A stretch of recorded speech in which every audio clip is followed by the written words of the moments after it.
এই সবার কি অবস্থা? আচ্ছা, একটা মজার বিষয় দেখেন। এখানে একটু আখ আছে, গ্যান্ডারি যাকে বলে আর কি। এই যে গ্যান্ডারি একটু একটু, এই পুরা ক্ষেতের মধ্যে এতটুকু গ্যান্ডারি।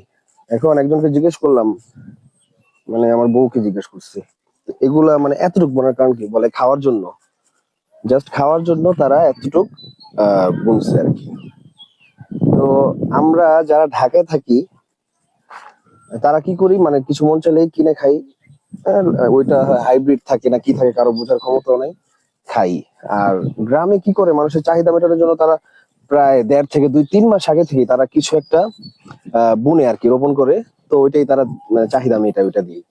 তো জিনিসগুলো খুবই ইন্টারেস্টিং লাগে। পুরা ক্ষেতের মধ্যে জাস্ট এতটুকুই, মানে কয় পিস হবে? তো এটাই, মানে দেশ একটাই, কিন্তু বিভিন্ন জেলার মানুষ বিভিন্ন রকমের হয়।